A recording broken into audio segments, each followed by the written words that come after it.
Hola, bienvenidos. Estamos en Madrid, en la sede del Instituto Juan de Mariana, y esto es Foro Libertad. Hoy en este programa se lo vamos a dedicar a Estados Unidos. Decía Paul Johnson, el gran historiador británico, que el experimento demócrata americano sigue siendo el centro de atención de los ojos del mundo. Dice, todavía es la primera y mejor esperanza para la raza humana. Hace unos pocos años decía esto Paul Johnson. Y nos vamos a preguntar hoy aquí, ¿sigue siendo cierto esta frase? ¿Sigue siendo el centro de los ojos del mundo Estados Unidos? ¿Sigue siendo la mejor esperanza para la raza humana? ¿Cómo es la sociedad americana? ¿Cómo la vemos desde Europa? ¿Cuánto de verdad hay en los tópicos que se manejan desde Europa sobre Estados Unidos? Y alrededor de todas estas preguntas a las que vamos a tratar de dar respuesta en este debate, pues vamos a entablar una conversación con unos invitados excepcionales. Tengo aquí a dos españoles que viven o han vivido en Estados Unidos y a una norteamericana que vive en España, con lo cual yo creo que es inmejorable el panel de expertos para diseccionar esa sociedad americana y esa visión que desde Europa tenemos de Estados Unidos. Los voy presentando de izquierda a derecha. Tengo a Ignacio Moncada, que es analista financiero, que es miembro de Juan de Mariana y que vive en Nueva York ahora mismo. ¿Qué tal? Buenas tardes. Muchas gracias por invitarme, muy bien. A mi derecha, Arana Mocheri, que es profesora de Comunicación Política en la Universidad Europea de Madrid y que, además de ser norteamericana, viene como parte del grupo de demócratas en el extranjero, demócratas en España. ¿Qué tal? Buenas tardes. Buenas tardes. Y más a la derecha tenemos a Antonio Golmar, que es politólogo, que es miembro también de Juan de Mariana, que estudió su doctorado en Estados Unidos y que yo le he leído algunos de los artículos más interesantes sobre este tema, sobre la cuestión americana, de los que yo he podido ver a un español. Así que buenas tardes, ¿qué tal? Pues muchas gracias, eres muy amable, Domingo. Y bueno, pues con este planteamiento, ¿cómo es la sociedad americana? Buscando un poco prepararme el debate, la primera frase que quería poner sobre la mesa es una de las citas que a mí más me gustan quizás de la historia, ¿no? Ya no solo de Estados Unidos. Aquella frase que utilizó John Winthrop, el pionero americano, cuando dijo que querían ser una ciudad sobre una colina. Aquellos primeros pioneros que iban hacia Nueva Inglaterra, dijo, seremos una ciudad sobre una colina, el mundo entero se fijará en nosotros. Y yo me planteo, ¿sigue siendo válida esta frase? ¿Sigue siendo Estados Unidos esa ciudad sobre la colina? ¿Sigue siendo el referente del mundo? No sé quién quiere empezar.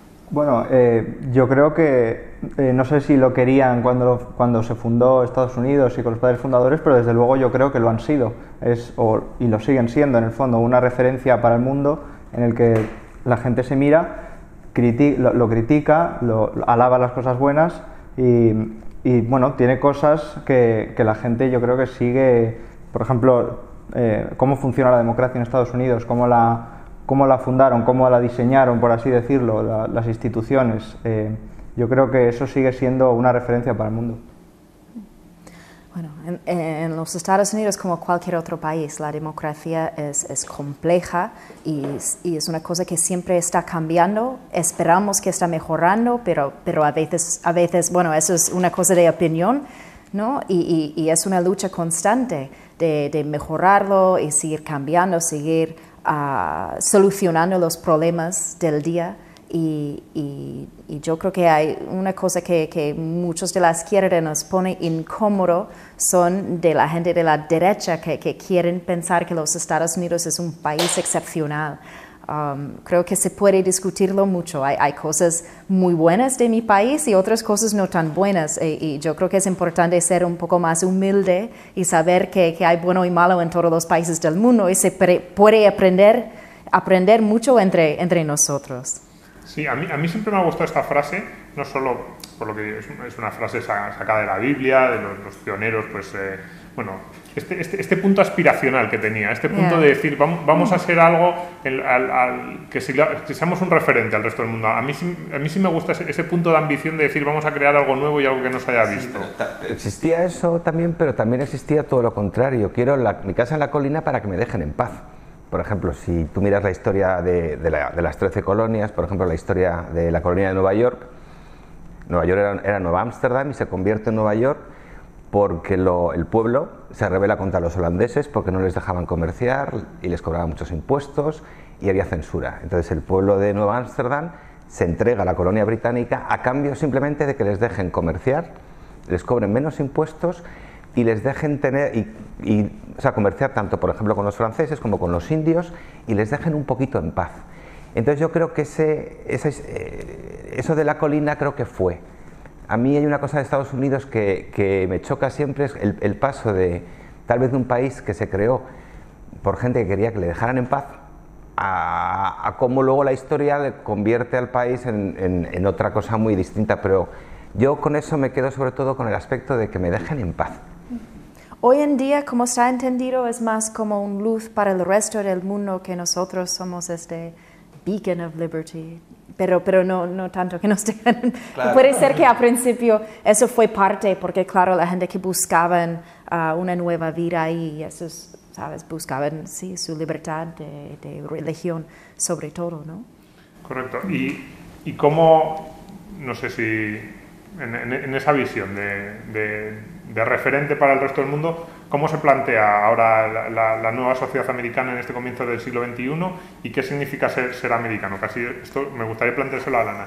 Ronald Reagan, que no sé si para una demócrata va a ser un personaje, una gran simpatía, pero decía, a mí esta frase sí me gusta y yo creo que la podrían suscribir muchos de los norteamericanos, decía que un francés para ser francés tenía que nacer francés, pero que cualquiera podía ser americano, porque la fuerza de Estados Unidos era que si tú ibas allí, compartías sus valores y te asociabas a esos principios, él hablaba de vida, libertad, la búsqueda de la felicidad, ya eras americano. ¿Puedo interrumpirte un segundito? Hay una frase aún mejor de Ayn Rand.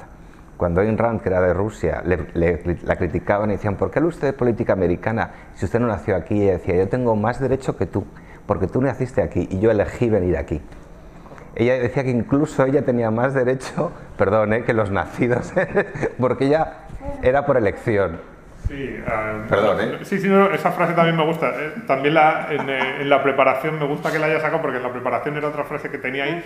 Me gusta mucho esa sensación es una sensación muy bonita de decir, pues eso, para ser francés hay que nacer francés, o para ser español muchas veces sentimos que hay que nacer español, pero para ser americano la sensación que da es que lo que tienes que hacer es ir allí y querer integrarte. Mocheri es un apellido italiano, me da la sensación, probablemente sí. Tu familia lo que hizo fue quería ser americano. Mi abuelo vino de Sicilia. ¿Y cómo se ve esta diferencia, esta sociedad creada por gente que llega? Bueno, es lo ideal también, el promesa americana, ¿no? Que cualquier persona puede venir y si trabaja mucho puede llegar a hacer algo.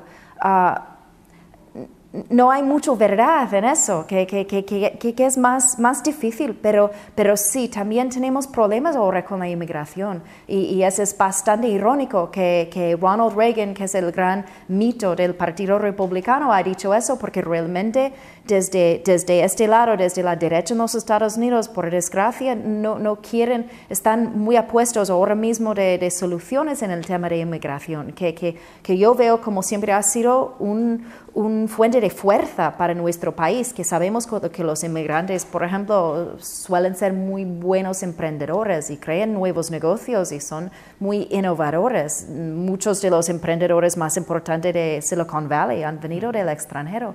Pero tenemos esta lucha ahí y sí, que es una frase muy bonita de Ronald Reagan, que conocí una vez porque soy de California y fue nuestro gobernador. Pero yo creo que su partido ha ido bastante lejos de algunos de sus ideas. Correcto. Y para los dos españoles que han vivido allí, no sé cómo... Bueno, sí, Estados Unidos claramente es un país muy grande, sobre todo si vienes de España, es un país muy grande y muy heterogéneo, es muy complejo. Hay gente de culturas muy diferentes y de estilos de vida muy diferentes.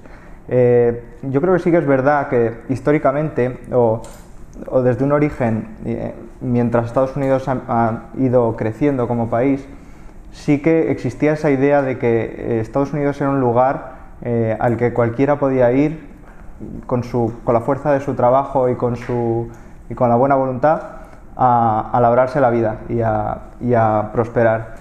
Y era un poco, eso encaja con la idea que decía Nozick y que siempre nos repite Juan Ramón Rayo, de que el liberalismo en el fondo es simplemente una estructura, un esqueleto en el que la gente va e intenta buscar su felicidad, como decía Jefferson, buscar su felicidad, porque la felicidad no es una cosa única, cada uno tiene su idea de la felicidad, su concepto, su forma de querer vivir, y lo único que tiene que hacer es respetar la vida y la libertad de los demás. Y que los demás puedan buscar su libertad. Yo no sé si eso sigue siendo totalmente vigente. Yo sé que los americanos siguen teniendo esa idea en la cabeza, de que el ideal al menos es lo que llaman el sueño americano, el hecho de que una persona pueda ir allí, inmigrar a Estados Unidos y prosperar.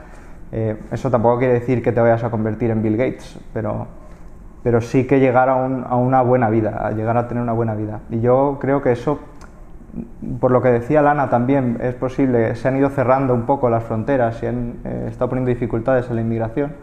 Y bueno, ha habido cambios, se está volviendo cada vez un país más complejo, pero yo creo que sí que sigue existiendo ese ideal, al menos en la cabeza de la gente, y esperemos que vaya mejor.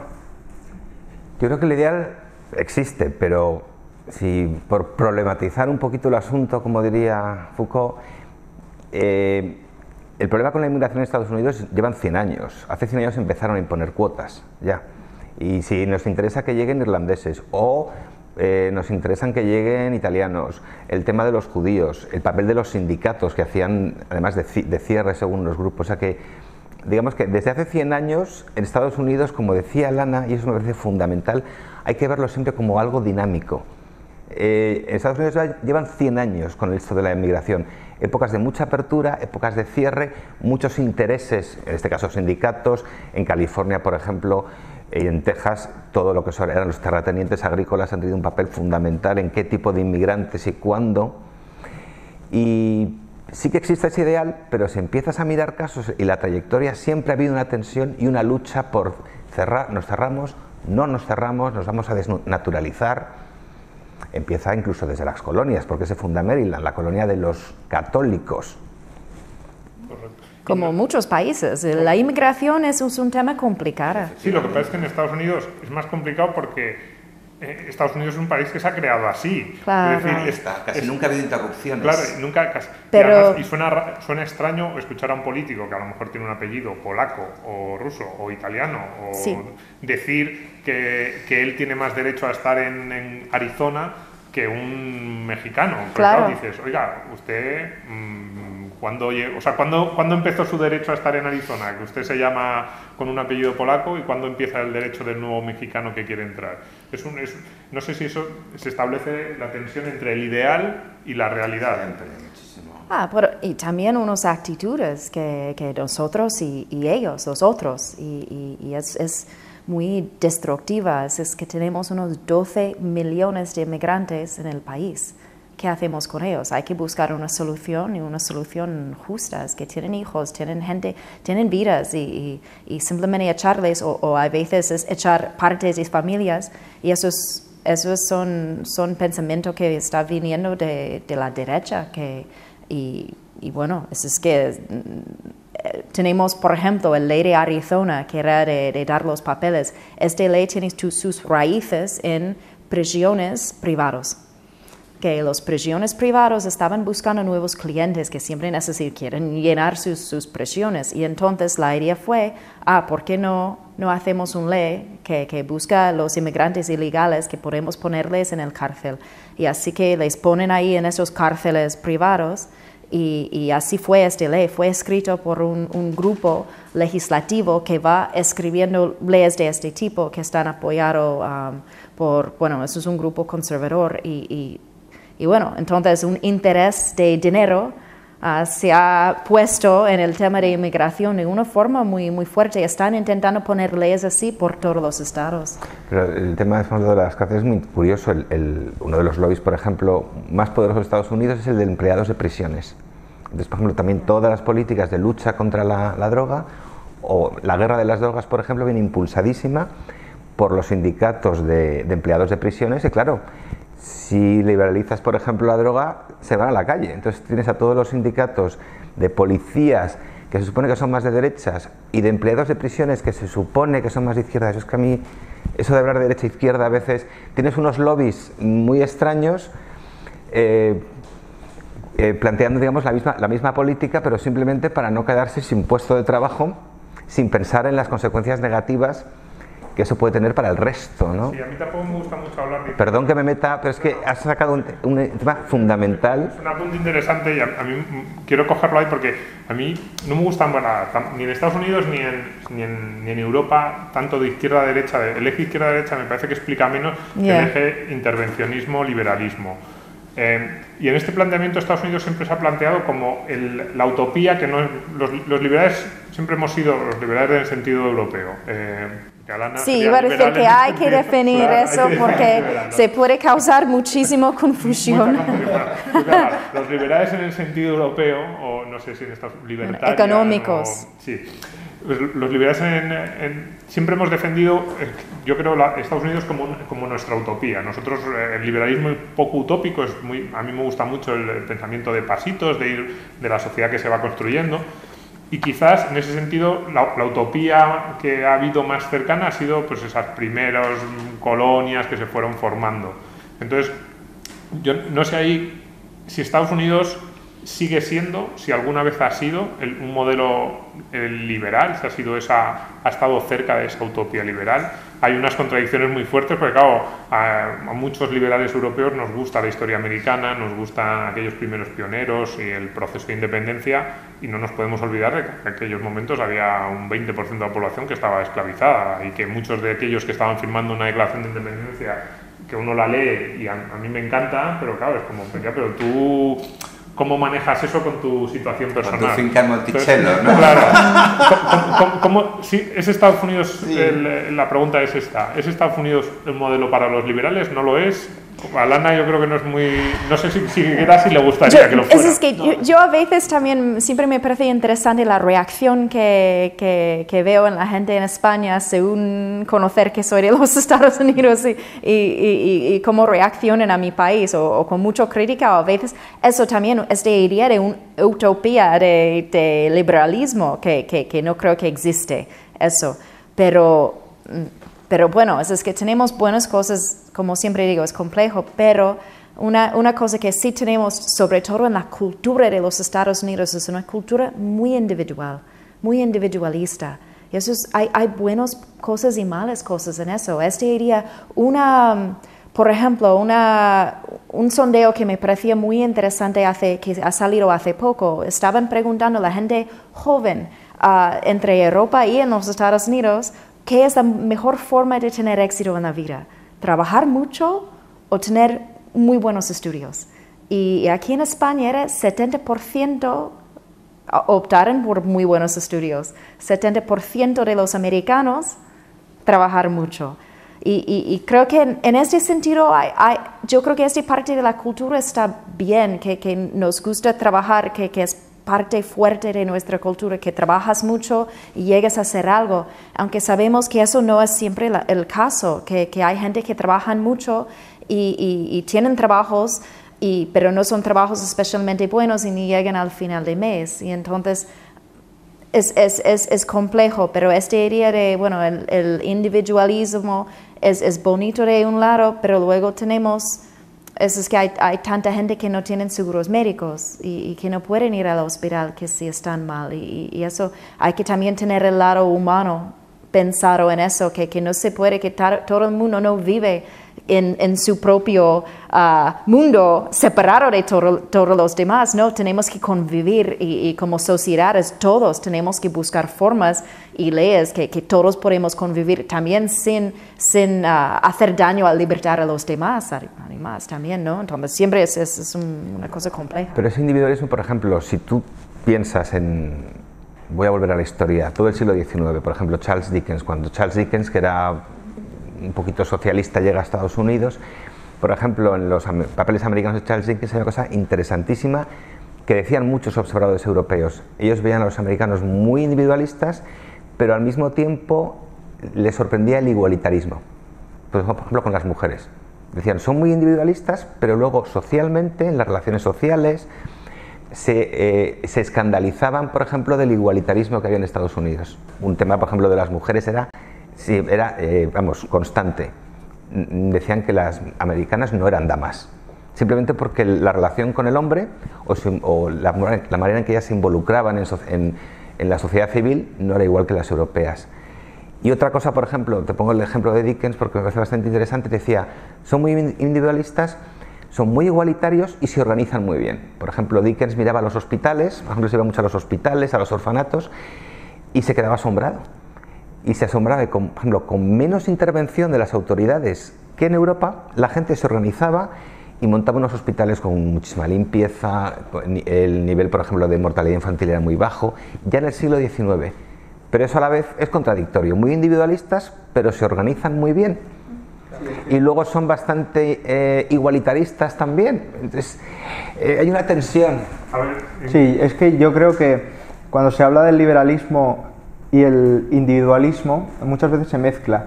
Lo que pasa es que es cierto que hay liberales o personas que siguen el liberalismo que son individualistas, pero yo creo que lo normal, la mayor parte de los liberales, no es que sean individualistas, es que lo que quieren es que la gente se asocie voluntariamente entre ellos, que no les impongan los grupos a los que debe pertenecer, sino que se asocien para unas cosas en unos grupos, para otras cosas en otros. Y yo creo que en Estados Unidos sí que existe mucho asociacionismo, es decir, existen muchas sociedades filantrópicas, sociedades de caridad, clubs de todo tipo, y es otra forma de verlo también.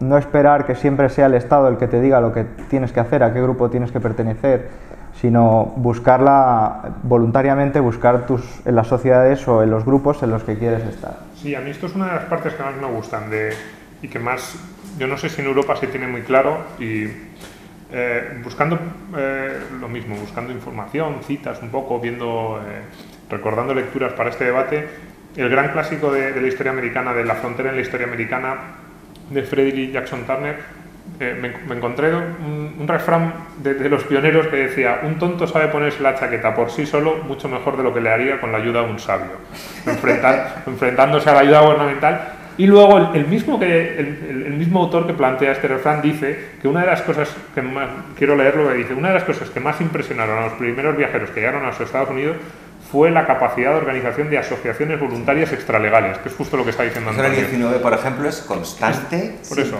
es una mezcla de individualismo, pero necesito a la gente. No sé si eso ha ido conformando una sociedad un poco especial, no sé si Alana está de acuerdo en que esto es uno de los grandes atractivos de Estados Unidos. No sé si también un riesgo desde tu punto de vista que pueda haber una sociedad muy individualista.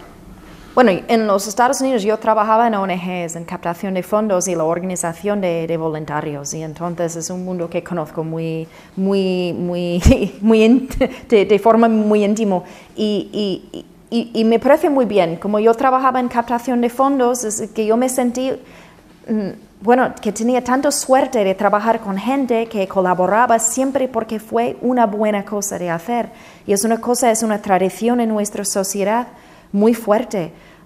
Esta idea que todo el mundo debería colaborar con una ONG, que debería estar en la junta directiva y donar dinero y hacer estas cosas. Es muy raro que conoces a alguien que no está haciendo estas cosas. Bueno, por lo menos la gente de clase media por arriba, porque la gente clase trabajadora no pueden.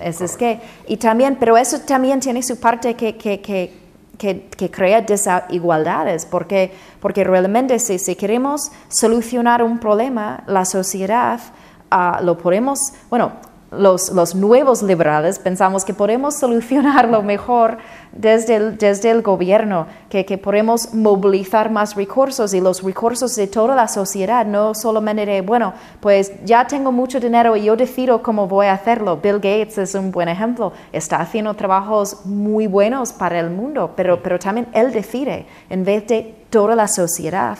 Y entonces eso es la gran diferencia. A mí me parece que nos hace falta una mezcla, hace falta las dos cosas. Aquí en España suele ser la solución, suelen venir del gobierno, y hay menos, aunque cada vez más, hay más ONGs aquí trabajando y haciendo también captación de fondos, aunque no hay tanta tradición. Pero creo que también hay que pensarlo así, que si una persona puede acumular tanto dinero, y luego a lo mejor solamente quieren dedicar este dinero a arte, y luego hay gente que está muriendo en la calle porque no pueden ir al hospital, y entonces yo creo que es mejor que sociedad conjuntos que podemos decidir cómo vamos a solucionar estos problemas, pero creo que también tiene que ser una mezcla de los Sí, dos. ahí está el problema de, es posible que la sociedad decida junta el mito del contrato social de Rousseau. Algunos pues pensamos que eso no es posible. Digo, hay una diferencia, ya, pero ahí está la diferencia teórica fundamental, ¿no? Y que en Estados Unidos también se ve en la tradición, lo que en teoría política llaman la tradición republicana con la tradición liberal, ¿no? No hablo de partidos, sino de... Ahí está. ¿Puede la sociedad decidir qué tipo de contractualismo? Yo, por ejemplo, no creo en eso. Bueno, también se puede discutir, tal y como está nuestro sistema político, realmente también, ¿quién decide las elecciones? Bueno, la gente con más dinero que pueden financiarlos. Yo soy sobre todo especialista en campañas. Ese es nuestro sistema de la financiación de las campañas y los partidos. Pone muchísimo poder en las empresas y la gente con más dinero. Entonces, ellos realmente deciden cómo muchas de estas preguntas muy grandes que tenemos entre la sociedad. Pero eso no se ha democratizado. Por ejemplo, los lobbies más importantes que hay en Estados Unidos, el lobby de profesores es el segundo más grande creo que hay en Estados Unidos ahora mismo. En California, te cuento, era el de empleados, es el NRA. ya, Bueno, sí, pero... empleados de prisiones, y luego aparte todas las microdonaciones. Yo creo que eso también ha estallado ahora mismo, o está en proceso ni acerca de lo que es, porque ahora es que eso sí estaba mejorando y ayudando, pero en 2010 el Tribunal Supremo ha hecho esta decisión, lo de Citizens United, y ahora tenemos los super PACs y tanto, pero más dinero que nunca en las campañas políticas. Y los PAC que no pueden, que se supone que no están vinculados a los candidatos, pero luego lo están. No, están coordinando, aunque no sea de forma mientras no esté por escrita la obvia. coordinación, ¿no? Mientras no haya una prueba. Eso, por ejemplo, ese tema de cómo en Estados Unidos la democracia da esos vuelcos, a lo mejor esos cambios, siempre yo creo que son para bueno, abrirlo, cerrarlo. Porque el conflicto nunca se resuelve, siempre se puede, que es una cosa que me gusta mucho a mí del sistema americano, con todo ese contrapeso de poderes, nunca hay una solución definitiva. Es como un equilibrio inestable, ¿no? Vamos a volver a la sociedad, que yo no quiero que se nos vaya mucho a la política, porque siempre es más tensión. En este planteamiento, yo no sé si tú que ahora mismo vives en Nueva York, esa sociedad civil muy pujante, muy fuerte, que yo creo, bueno, lo que decía Ana, que cuando alguien que se dedica, por ejemplo, a captar fondos para una ONG en Estados Unidos, no digo que sea fácil, pero le da la sensación de que... No es nada fácil, lo puedo decir. Sé que no es fácil, pero en España es milagroso conseguirlo. Sí, es distinto. No es tan milagroso. No sé cómo se ve desde Estados Unidos, pero un español, a mí es una de las cosas que siempre me ha sorprendido. Que llegas allí, yo tengo allí familiares y están metidos como en 10, ya no sé ni cómo les da tiempo, asociaciones, de todo. Sí, pues básicamente eso. O sea, en Estados Unidos existe como mucha actividad dentro de la sociedad y por fuera del Estado de todo tipo de actividades, captación de fondos para hacer cosas, gente que se reúne porque tiene intereses similares. Aquí, por ejemplo, tenemos el Instituto Juan de Mariana, pero allí hay cientos o miles de instituciones de este tipo. Y no solo eso para el pensamiento, sino para todo tipo de actividades. Correcto. Y Alana planteaba, también te quiero hacer esta pregunta, que yo sé que a ti te interesa, que el problema de que solo desde asociaciones privadas o desde el interés privado voluntario se planteen estas cuestiones puede generar, has planteado, pobreza, desigualdad, puede que no se llegue a todos lados porque se está, bueno, un poco al capricho de que el votante, o sea, de que el donante particular pueda poner dinero. No sé cómo lo ves tú, si la sociedad americana, si ese es un riesgo derivado de esta situación, si se está volviendo más desigual y más pobre la sociedad americana en los últimos años. Bueno, hay dos cosas. Una es un poco confundir Estado con sociedad, es decir, que el Estado haga algo no significa que la sociedad lo está haciendo, muchas veces incluso al revés.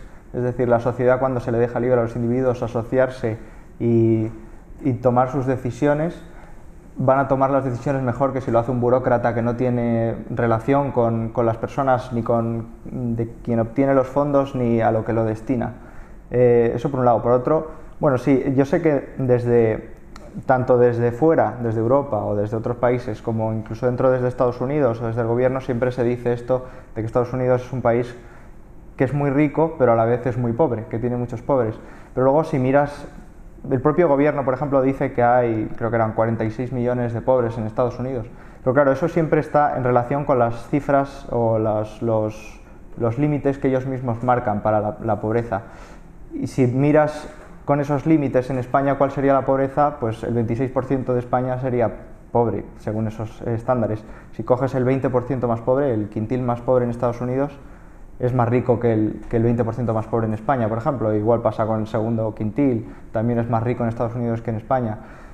Es cierto que existe gente pobre y gente que necesita salir adelante, y de hecho existe también movilidad dentro de todos esos cuartiles, de quintiles, no son gente estanca. Pero sí que es cierto pues, que a veces se da una imagen distorsionada de cuál es la pobreza en Estados Unidos. Ana, ¿tú quieres defender o no sé si te vas a meter un poco más con tu país casi de lo que nosotros estamos defendiendo? Sí, al final eso es lo que puede pasar, pasa mucho, ¿no? Y claro, yo creo que muchas veces todos podemos ser más críticos con nuestros propios países, ¿no? Casi así. Yo también puedo criticar a España, pero prefiero no hacerlo en un debate así público y solo hacerlo entre amigos en conversaciones privadas. No, pero ahí sí sabemos que hay cada vez menos movimiento, menos gente que están subiendo entre las clases sociales.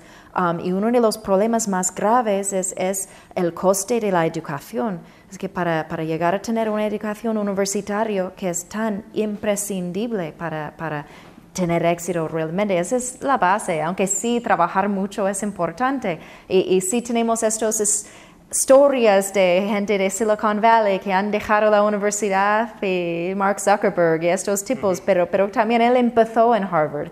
Es que tener una educación es la forma más básica y típica de entrar en la clase media, pero es cada vez más caro, carísimo hacerlo, y encima que entonces la gente tiene que pedir préstamos y están toda la vida pagándolos.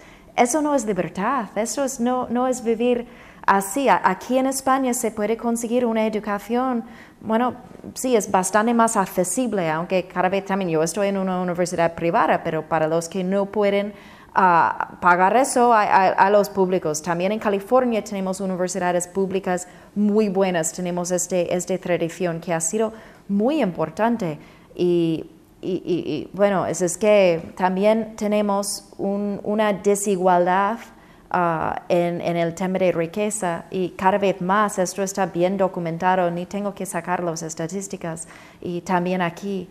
Y es una cosa que, bueno, es que también es una decisión más filosófica, pero también tiene sus resultados en la vida real. Queremos un capitalismo que hace todo lo que quiere y dejamos todo en manos del mercado. Bueno, tenemos un país con bastante poco regulación, sobre todo las últimas regulaciones que quitaban de los bancos en los Estados Unidos. Desde entonces hemos visto más desigualdad en términos de riqueza en los Estados Unidos y bueno, ¿hasta dónde llegamos? Porque tenemos gente, sí, como decimos, que no pueden ir al médico.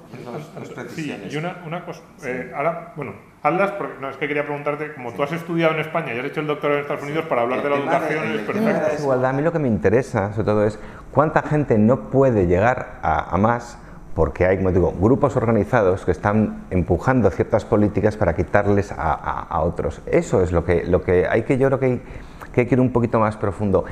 ¿Qué grupos están haciendo que los políticos tomen decisiones que evitan movilidad social en algunas zonas y no en otras? Y en cuanto al tema de la regulación, lo que dices es totalmente cierto, pero también es cierto que si tú miras la evolución en Estados Unidos desde Bush, por ejemplo, el Estado cada vez tiene más organismos reguladores, el Estado federal, en cualquier sitio. El gasto en regulación, por ejemplo, se ha multiplicado, mientras que en otros países, incluso Europa, incluso en Canadá, se ha reducido mucho. Es muy interesante lo que ha dicho Alana, pero yo creo que es todavía más complejo. En Estados Unidos, si tú miras las grandes cifras presupuestarias, lo que el Estado federal y los estados gastan en regulación, ha subido, mientras por ejemplo que en Canadá y en muchas partes de Europa ha bajado. Sí, no solo eso, a mí me gustaría plantear aquí... Lo que gasta el Estado en regular. Sobre el tema del... Eso no es la única. Ya, pero que es un indicativo interesante. Sobre el tema del gasto del Estado y la presencia del Estado. Lo cierto es que el gasto del Estado ha ido más o menos creciendo a lo largo del siglo XX de forma constante, sobre todo a partir del año 1960, de la década de los 60, la guerra contra la pobreza, la gran sociedad, se plantea un incremento y Estados Unidos se empieza a acercar en temas de gasto social a Europa, sigue estando por debajo, pero se empieza a acercar.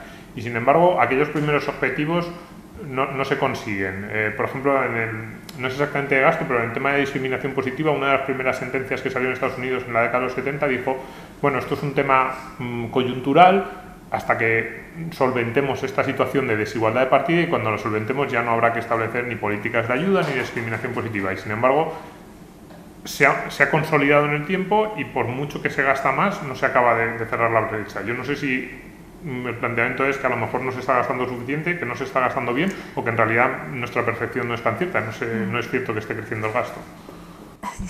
Es que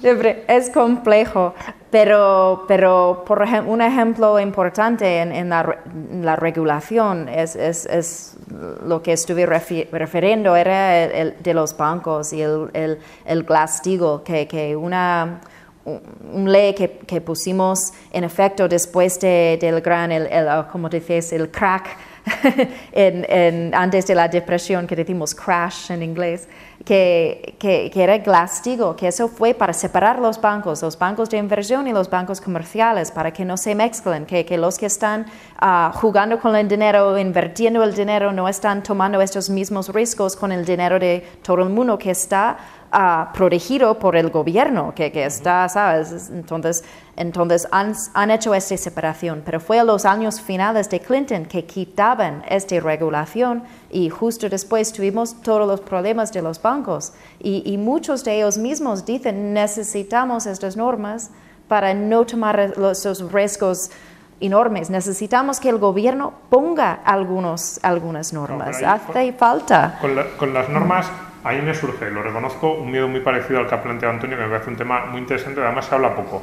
El tema de los grupos de presión, que al final acaban haciendo que la norma se parezca a sus intereses. Claro. Y en ese sentido, muchas veces, muchas de las normas que se establecen, y a mí es una de las grandes cosas de las que escribí poco. Yo no sé si tu percepción, tú estás dentro del sector financiero, si las normas al final acaban siendo unas normas generales que realmente lo que hacen es marcar un tablero de juego, digamos, equilibrado para todos, o grupos de presión que pueden ser desde empresas, planteadas sindicatos, asociaciones de todo tipo, que acaban empujando cada uno para hacer una norma que sea más a la medida, por así decirlo, casi sí. Un corte.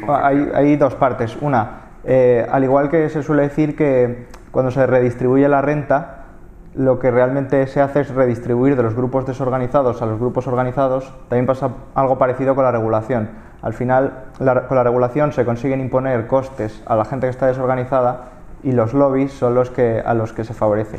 Eso por un lado, pero luego por otro, en el sector financiero, al final toda esta necesidad de regulación son parches sobre un sistema que yo creo que está mal de partida, porque es un sistema que está organizado desde el Banco Central. El Banco Central decide cuánto vale el crédito, qué cantidad de créditos hay que emitir, y como los efectos siempre llegan después de haberse hecho las cosas, incluso años después de haberse hecho esas medidas, como que están apagando fuegos constantemente.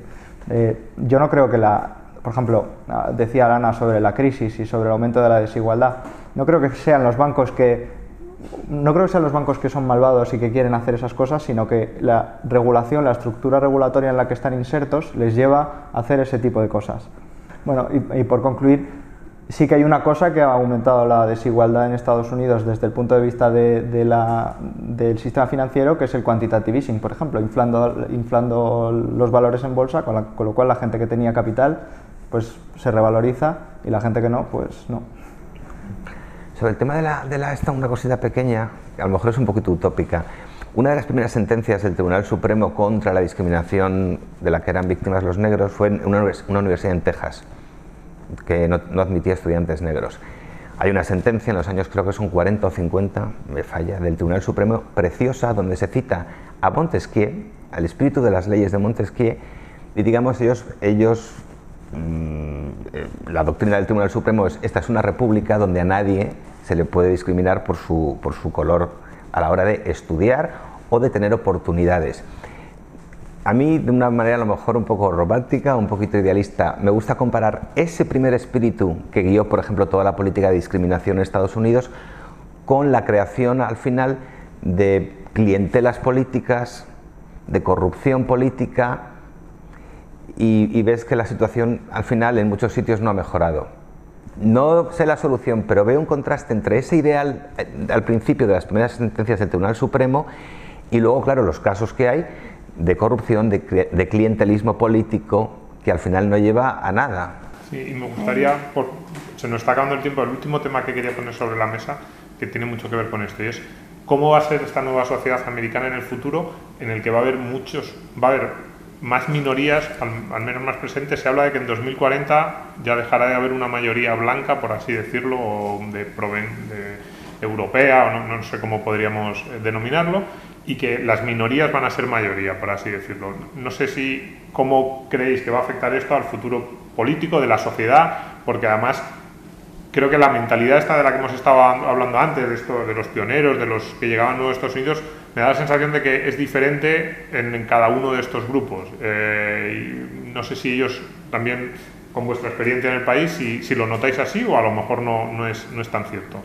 Pues en California ya más o menos vivimos eso, es cierto. Que somos siempre los primeros, sobre todo en estos temas de multiculturalidad, y bueno, está afectando mucho las elecciones, y cómo se hacen las elecciones y quién vota a quién, ¿no? Es que en California desde hace tiempo el Partido Republicano se ha quedado como un partido minoritario, y eso es sobre todo por sus posiciones contra la inmigración, que han perdido el voto hispano. No pueden ganar un voto de niveles de estado en California ahora. Es que están en una minoría en las dos cámaras, y ellos ganan solamente en algunos distritos más conservadores.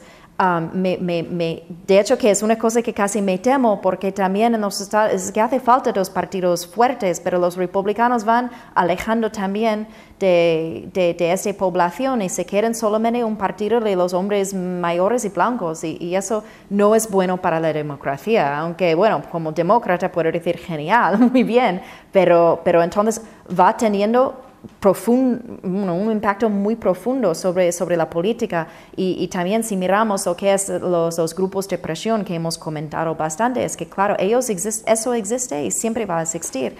Lo bueno que hacemos en los Estados Unidos es que son transparentes, que sabemos quién está haciendo lobbying y está regulado. Tienen que también hacer informes sobre el dinero que están gastando, y eso me parece muy sano. El parte malo es la financiación de las campañas privadas, que pone mucho poder en las manos de los que más dinero tienen, y esto es el lado que va juntos, va todo juntos, pero ese es el lado que hace mucho daño a nuestra democracia en los Estados Unidos. Es el problema número uno que tenemos en la democracia hoy en día. Antonio, ¿tú cómo lo ves? No, es lo que ha dicho, creo que hemos saltado los dos con el tema. Hay una página incluso en el Congreso donde tú entras y ves el dinero que recibe cada congresista. En Europa no hay, en Bruselas hay un poquito, pero hay mucho menos. Y eso en Estados Unidos es bueno porque por lo menos si tú tomas el tiempo para ir e informarte, sabes, y luego puedes seguir la trayectoria de ese político, cosa que en Europa es imposible. Te enteras después cuando surge el escándalo de corrupción y te enteras de que recibió dinero de... Pero allí sí que hay un control incluso previo del votante que tiene tiempo y puede por lo menos entrar e informarse de algo. Aquí en Europa el problema es que es a posteriori y cuando ya ha estallado el caso de corrupción, en España y en toda Europa, normalmente. Sí, bueno, yo estoy de acuerdo en eso. Siempre es mejor que haya transparencia. Lo que pasa es que al final el problema de los lobbies y de que gente desde el ámbito privado pague dinero a las instituciones para intentar sacar algún provecho es un poco el pecado original o un fallo sistemático que tiene el Estado, porque funciona así. Si queremos controlar eso hay que quitarle cada vez más poder a los burócratas y a los políticos a los que se acercan todas esas personas a darle dinero a ver si saca algo. Luego, sobre si Estados Unidos, a partir de ahora, con esta nueva composición o esta nueva composición que parece que va a tener demográfica, yo no lo sé porque no soy experto tampoco, no soy politólogo, pero a mí me da la sensación de que cada vez se va a parecer más a Europa y de que cada vez se va pareciendo más a Europa. ¿Y eso te gusta menos? A mí sí. Bueno, depende de para qué, depende de para qué. También los partidos muchas veces cambian. Esto que se ha dicho muchas veces, el Partido Demócrata se va a quedar como el partido de o el republicano de, y de repente 10 años después surge algo y se renuevan las bases sociales de los partidos. Bueno, los partidos políticos no tienen más remedio que ajustarse a lo que... si lo que quieren es obtener votos, no pueden quedarse estáticos, tienen que moverse con la sociedad. Bueno, justo ahora que iba a empezar el debate sobre partidos, el debate electoral, lo vamos a dejar porque es justo de lo que yo no quería mucho hablar, quería hablar más de lo que hemos hablado, de sociedad, de la historia, de cómo ha ido evolucionando. Y como todos los programas, cerramos con la recomendación de un libro que cada uno de nuestros invitados nos va a recomendar. Creo que Antonio es el único que lo ha traído físicamente. Sí. Traigo un cómic que tiene edición española, lo digo en español, todo el mundo es idiota menos yo, y otras agudas observaciones. En editorial La Cúpula está. El autor es Peter Beige, me ha dicho Alana que tal vez. Peter Beige es el autor de las tiras cómicas y las páginas cómicas de la revista Reason, que es una revista referencia para los liberales, libertarios de Estados Unidos. Tiene varios libros traducidos, como digo, en España, y a mí lo que me gusta de este hombre es que es liberalismo a pie de obra. Es sobre todo muy autobiográfico, él va a los sitios, él se mete en cualquier sitio, ve lo que hay y luego hace las preguntas. Se mete con todo el mundo, con izquierda, con derecha, con centro, viaja por todo Estados Unidos y es una manera muy sencilla y amena de ver todos los debates que hay en el país ahora mismo, todos los problemas, ciertos problemas políticos y sociales, y darles la palabra a esos grupos, y luego al final lo que hace este pobre liberal es hacer ciertas preguntas, y las reacciones de algunos de los interpelados son pues carcajeantes, así que lo recomiendo, es ameno, es informativo y es mucho más profundo de lo que parece. Alana. Yo leo todo en un Kindle, entonces es raro que tenga un libro de vez en cuando, pero uno que me ha disfrutado mucho en los últimos años se llama The Unwinding, An Inner History of the New America. Y es por el escritor George Packer, que es un escritor con el New Yorker, y cuenta las historias, cuenta muchas anécdotas que nos ayuda a acercar a lo que es la actualidad, la vida actual en los Estados Unidos hoy en día, que creo que eso es uno muy, muy bueno si alguien quiere acercar a saber realmente cómo es la vida ahí y cómo la gente está viviendo y sus retos y sus éxitos y qué funciona y lo que no funciona. Y es una lectura muy, muy buena y escrito de forma buenísima. Está en castellano y es que estoy pensando... ¿Ah, sí? Sí lo está. Es que no lo sabía. Es que tengo la edición en inglés, pero la he visto en las librerías y es que además no se ha el título en castellano no ha sido, sí, una traducción no libre, se por así traduce. decirlo, y no me acuerdo, a ver si me acuerdo antes de que cerremos, pero si no, por lo menos que la gente lo sepa, es un libro en castellano, está una tapa blanca con una bandera americana como si se estuviera deshaciendo, como si fuera pintura fresca que se está deshaciendo, algo así es la portada que han hecho. Pues yo quería recomendar un libro que se titula The New Road to Serfdom, el nuevo camino de servidumbre, de un británico, un político, pensador y libertario británico que se llama Daniel Hannan y que básicamente explica se subtitula una carta de aviso a Estados Unidos, va dedicada a Estados Unidos y lo que les avisa es de que Estados Unidos se está pareciendo cada vez más a Europa y él desde su punto de vista británico dice vivo en vuestro futuro, dejadme que os explique qué. Correcto, pues yo también tengo dos libros de británicos que escriben sobre Estados Unidos. Me gustan mucho los británicos que escriben sobre Estados Unidos.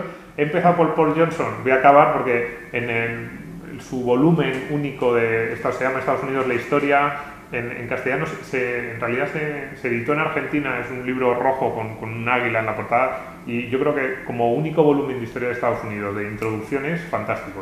Yo creo que es el mejor que hay, desde luego de los que yo conozco. y dos escritores del semanario The Economist, los dos que estuvieron en Estados Unidos como corresponsales, por así decirlo, a ver si los digo bien, John Micklewhite y Adrian Woodbridge, escribieron Una nación conservadora hace unos años, que habla sobre todo esto, fíjate, lo que ellos plantean es que Estados Unidos es más conservador de lo que muchas veces se puede sacar desde los medios, y que muchas de las tensiones que existen en el debate político y social es porque no se dan cuenta los medios o los políticos de a quién se están dirigiendo. Una nación conservadora a mí me parece muy interesante. Pues fantástico, con esto terminamos. 5 recomendaciones de lectura fantásticas para este verano. Muchísimas gracias por haber venido, muchísimas gracias a los tres. Muchas gracias, Antonio, muchas gracias, Ignacio, muchas gracias, Arana, sobre todo a ti. Te lo quiero agradecer porque ellos dos son parte del Juan de Mariana, vienen más a menudo. Tú es la primera vez, no sé si sentías que ibas a jugar en campo contrario, espero que no haya sido así, que te hayas sentido cómoda en el debate, y hasta la próxima edición de Foro Libertad. Muchas gracias a todos.